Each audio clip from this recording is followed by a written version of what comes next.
42 degree तापमान और तेज गर्मी के बीच मौसम ने आज दोपहर तकरीबन 2 बजे अचानक करवट ली और देखते ही देखते तेज बारिश का दौर शुरू हो गया। कुछ देर तक हुई बारिश अचानक थमी और उसके बाद लोग गर्मी से फिर हलाकान हो गए। हालांकि इस बारिश से तापमान में थोड़ी गिरावट आई है, लेकिन बारिश बंद होते ही लोग उमस भरी गर्मी झेलने को अब मजबूर हो गए हैं।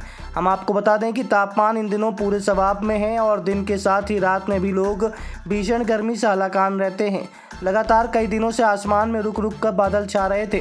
इस बीच आज दोपहर 2 बजे के बाद अचानक बारिश का सिलसिला शुरू हुआ। तकरीबन 1 घंटे तक हुई बारिश के बाद जैसे ही पानी गिरने का सिलसिला थमा तो लोग गर्मी से बेचैन नजर आए। लोग उमस भरी गर्मी झेलने को मजबूर है। हालांकि बारिश ने लोगों की और मुसीबतें बढ़ा दी है। मौसम के इस बदले मिजाज को लेकर लोगों की चिंताएं और बढ़ गई है। हालांकि मानसून भी अब नज़दीकी है। माना जा रहा है कि 3 से 4 दिन के बीच मध्य प्रदेश में मानसून प्रवेश करेगा, जिससे मौसम में परिवर्तन होगा और लोगों को गर्मी से राहत मिल सकेगी।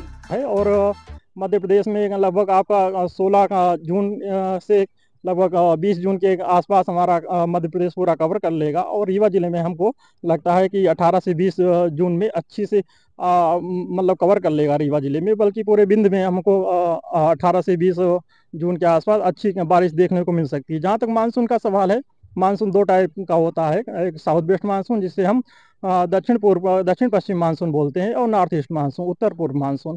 जहाँ तक दक्षिण पश्चिम मानसून का सवाल है, जहाँ तक खेती किसान के लिए ये सबसे मतलब महत्वपूर्ण माना जाता है कि इसमें, क्योंकि 75 से 80% वर्षा जो इसी पे डिपेंड रहती है, साउथ वेस्ट मानसून पे। और नॉर्थ ईस्ट मानसून हमारा जो कि उधर अक्टूबर के से लेकर दिसंबर के तक चलता है। मान लीजिए किसानों के हित के लिए अगर देखा जाए, अगर खरीफ की फसलों के लिए देखा जाए, धान की फसलों के लिए देखा जाए, तो साउथ वेस्ट मानसून किसानों के लिए बहुत ही उपयोगी है, जो कि 75 से 80% वर्षा कराता है। और इसी पे हमारी खरीफ फसलें जो हैं वो डिपेंड रहती हैं। और इस बार रीवा जिले में ही नहीं, बल्कि पूरे बिंद में और बल्कि पूरे मध्य प्रदेश में अच्छे मानसून के साथ अच्छी बारिश होने की प्रबल संभावना है। और मानसून हमारा जो औसत से इस बार अधिक वर्षा कराएगा।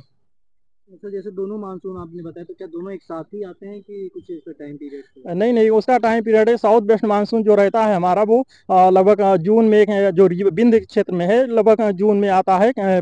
20 मई से लगभग उधर 15 सितंबर या सितंबर तक जाता है। और जो नॉर्थ ईस्ट मानसून है, वो हमारा उधर जाता है अक्टूबर से लगभग दिसंबर के मध्य में। जो मतलब उधर वर्षा होती है, वो नॉर्थ ईस्ट मानसून के अंतर्गत आती है। और जो मतलब एग्रीकल्चर पॉइंट ऑफ व्यू से अगर देखें, खेती की दृष्टि से देखें, तो साउथ वेस्ट मानसून मतलब दक्षिण पश्चिमी मानसून जो बहुत ही उपयोगी है हमारे लिए और हमारे बिंदु क्षेत्र के लिए, और हमारे खेती किसानों के लिए, मतलब धान की खेती करने वालों के किसानों के लिए खासकर साउथ वेस्ट मानसून, जो कि मतलब 75 से 80% वर्षा कराता है। 20 लगभग जून से स्टार्ट हो जाता है, लगभग 15 सितंबर तक वर्षा कराता रहता है अच्छी खासी वर्षा।